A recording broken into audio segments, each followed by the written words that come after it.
Hello everybody, I'm back with another video for you today, and it's time that I gave my thoughts on the reveals so far that we had in the dev stream yesterday. I talked about it a bit on stream, but I'm going to do a separate just sort of, sit here and talk to the camera kind of video, which I don't do that often these days, and just give some impressions on the cards, the new mechanics and whatnot. So, new mechanic we have here, Adrenaline. If you aren't aware of what this does, it effectively means however many cards you have in hand, if you have the number that Adrenaline is asking for, then it's going to give you a special effect on the card. So here, for example, we have Colgrim, which is a new gold card for Nilfgaard. 1 strength, 9 provisions, with Adrenaline 2 as a keyword. So if you have 2 cards in hand, or less, I should say, at the end of your turn, boost self by the difference between number of cards in players' decks. So really what that means is just if you play this when you have 3 cards in hand, so it's your third last card, or anything after that point, it's going to be doing this effect, getting this big boost dependent on the difference in player deck sizes. This is a really interesting effect. Obviously this is synergy with Hyperthin or Mill, or putting things into your opponent's deck like Infiltrators, and you'll see here we have another card that does that being revealed. Ultimately, I'm most excited for this kind of effect in a mill deck. It works as kind of a really powerful finisher, which can be sort of dealt with because it's going to be engine value, so you'd probably play it a few turns before, then it can get answered by, a reset, an Igni, or, Geralt, whatever. But yeah, seems really nice as a tool for mill to get points. For Hyperthin maybe as another option. I think you're more likely to play it in mill than Hyperthin, just because Hyperthin already kind of struggles with how many provisions it wants to run. I guess you don't have to, you could cut some of the cards there probably and run Colgrim in that. But yeah, I see this being a nice little tool for some of those niche archetypes. Really cool card. Probably won't see play in any sort of mainstream, less memey or less niche archetypes that Nilfgaard could have access to, which is maybe going to be a problem if they push these sort of niche archetypes too much in Nilfgaard. It might mean the faction is either weaker or less popular than the other factions, and it already is in kind of a bad spot. But, I'm actually kind of okay with Nilfgaard being the mill or the weird gameplay faction, or just having different approaches to the other factions in terms of thinning your deck, messing with the opponents, and having that be their way to get points and win games. So I'm pretty excited for this card. I think it's a nice design, nice use of the Adrenaline keyword. We'll talk a bit more about that in a second, and my reservations about this keyword and how I feel about it. But let's talk about Viper Witcher. This is a 5 provision 4 strength card. It's effectively, I guess, replacing, or there's being a bit of a swap around with the current Viper Witcher. But this guy is 5 provisions for deploy, put 2 bleeding on an enemy unit. I feel like the wording on that is, I don't think any other card it says put 2 bleeding.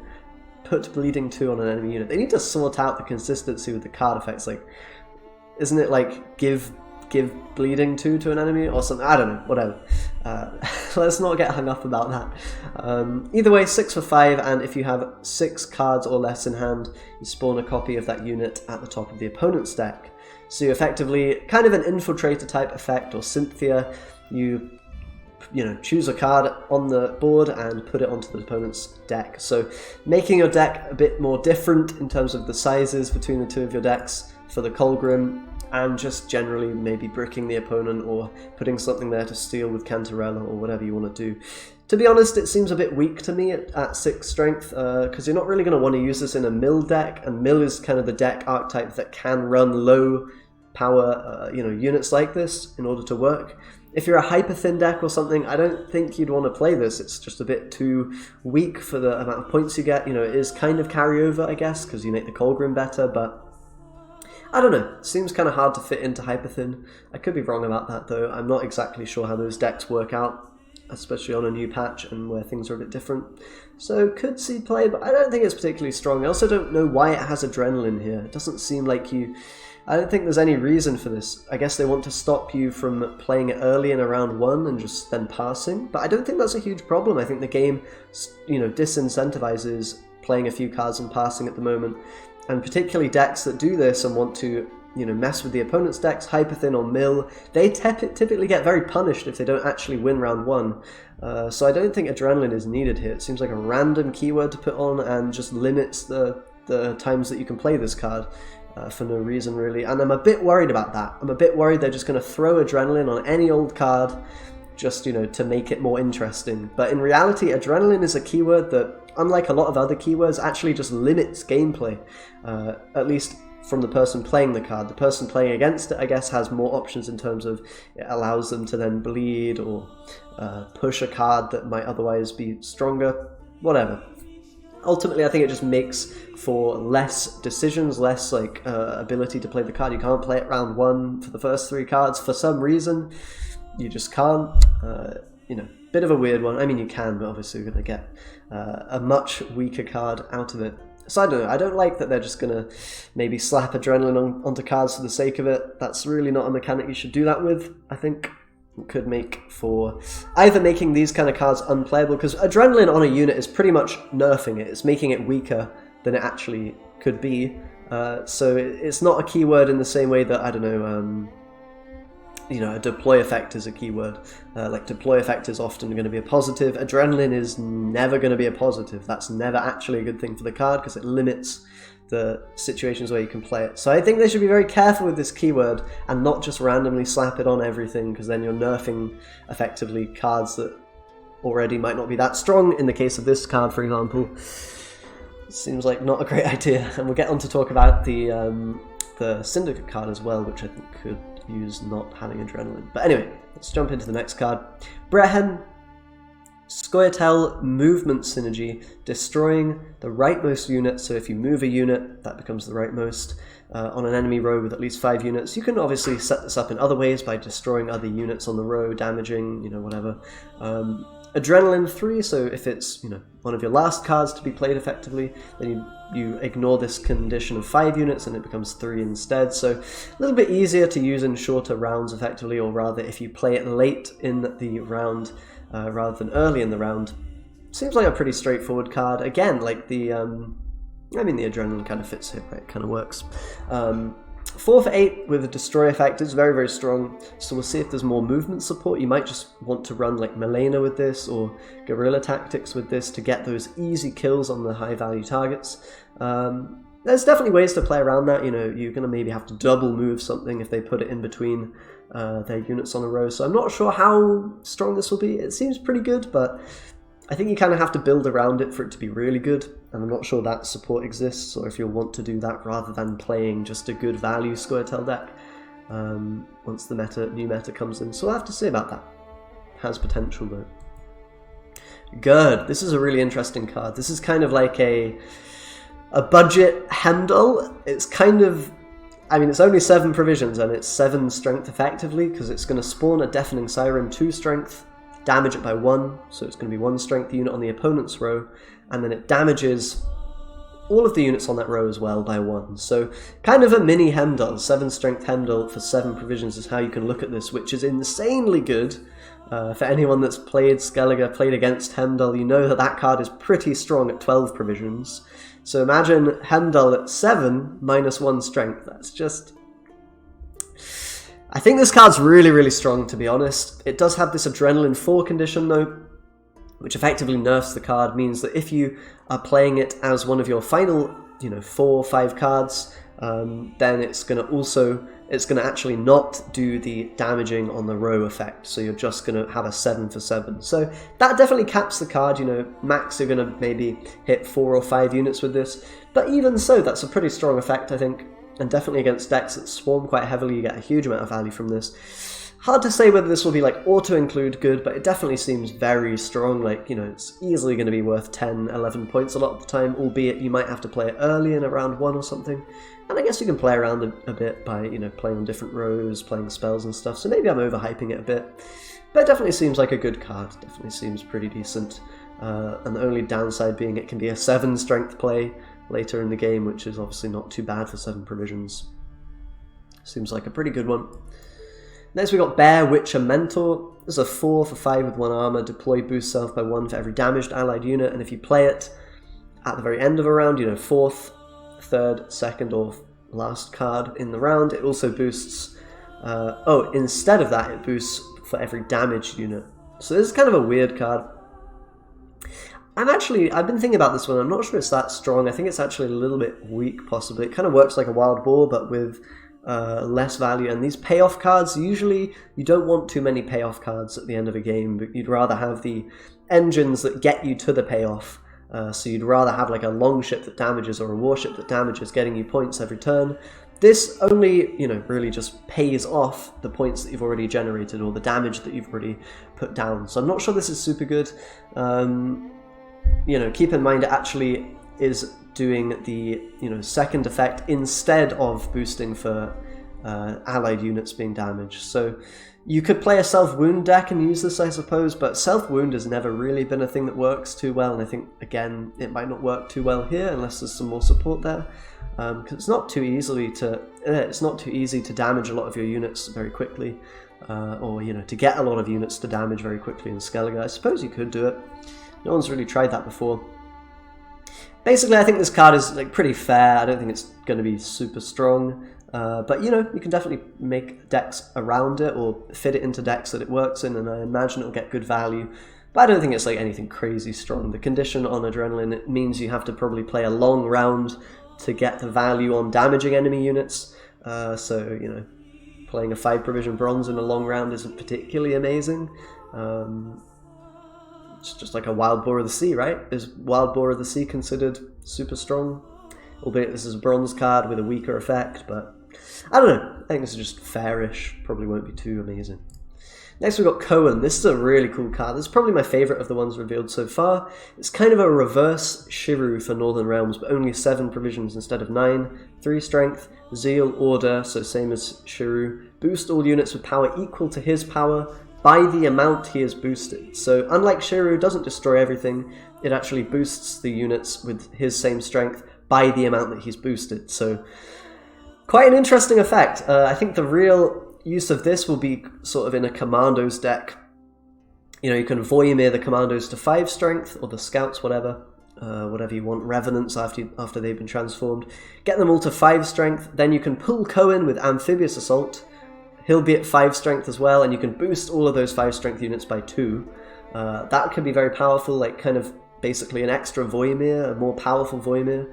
You could also use this in many other ways, pincer maneuver, 8 strength units, shield wall, uprising, buffing things to the same strength.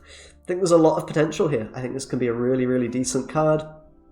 I think it's fairly costed. 7 provisions is pretty cheap, but it's quite hard to make work. So I think you gotta work for it, but it's going to be very worth it when you do that. I love this card. I think it's just going to be competitive, and meme decks are going to love it. Just normal good decks are going to love it. Niche decks are going to love it. I think everything will benefit from this card. Really nice card design. Glad to see that. Interestingly, my favourite card is the one without the new keyword, which is kind of a funny thing. And yeah, let's go to the next one. Roland Blindheim. Not too much to say about this. It's kind of similar to... I'm already sensing a pattern here, guys. I have a feeling there will be 7 provision guys that come at 7 strength, like the Gerd here, effective 7 strength, 7 provisions, and who have an adrenaline downside.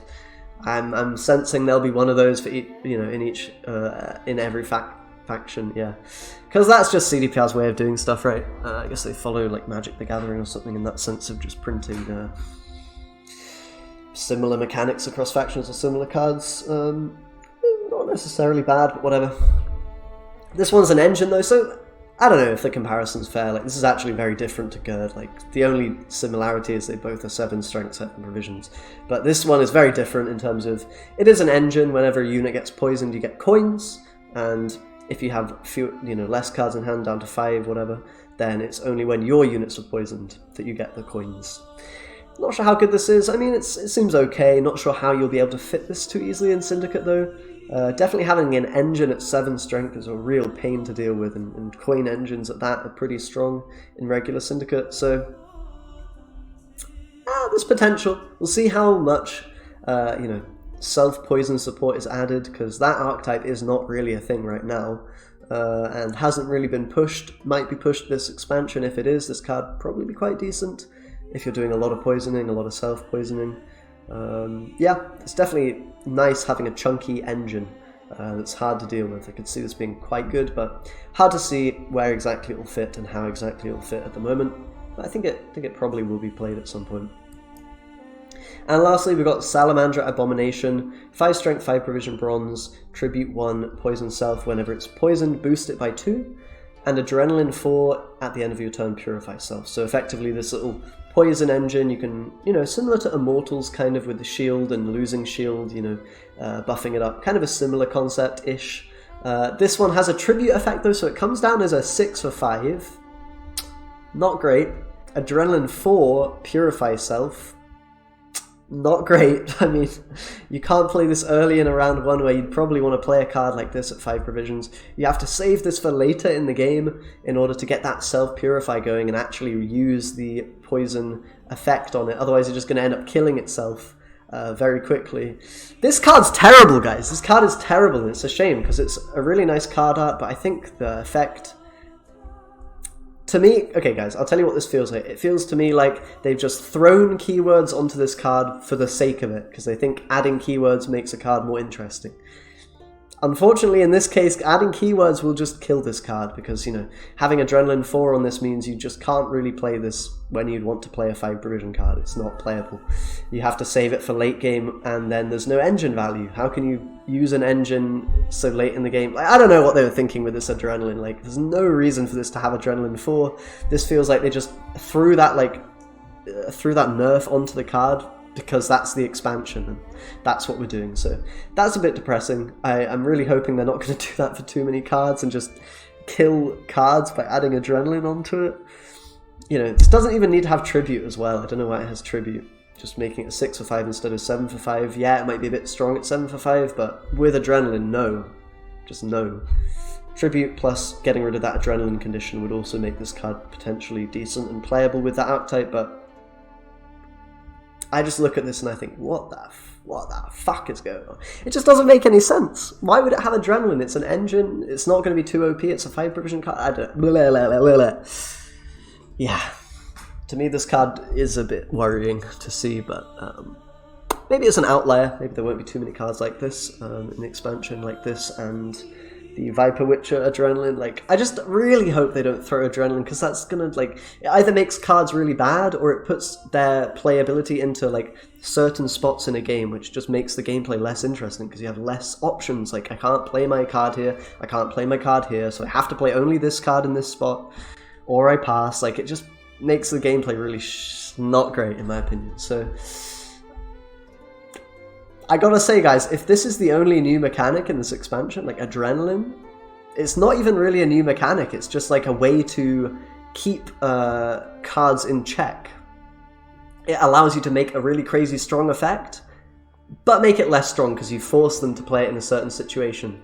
This on its own is not it's not a game-changing mechanic. It doesn't really add much to the game, it's just a way to balance cards around, I feel. So I'm a bit worried, I gotta say. Not super thrilled about that. Definitely Devotion, Evolving cards were, and even the Patience mechanic on, those 4 for 7p cards were pretty, a lot better than this in terms of design, I think. So, bit shaky. What I will say is it's cool that they're embracing sort of the different archetypes here, Mill, Hyperthin, whatever. If we get support for a lot of different archetypes like that, then that can, mitigate the downside of having a condition a keyword like Adrenaline being the only real addition here. But maybe there'll be more than that, and they just haven't shown it yet. But so far it's seeming like a bit of it's just not really even a keyword. That's all there really is to it. I mean, it can be. On stuff like Gerd and Colgrim, it's quite nice as a keyword, but on other cards it's it's a bit whatever. Kind of like Initiative, right? It's more like you're nerfing the card with that keyword than you are actually enabling it to do cool things, so whatever. We'll see. It's always exciting getting new cards regardless of whether it's actually good design and, promoting interesting gameplay and whatnot. We'll have fun with it, whatever happens. So with that being said, let me know what you think about the new cards. I'll be covering, pretty much all of the cards, probably all of them, as my, that'll be the stable YouTube content for this month for you guys, so enjoy that when it comes out. Thanks a lot for watching. Subscribe if you haven't already, please, and I'll see you next time. Bye-bye.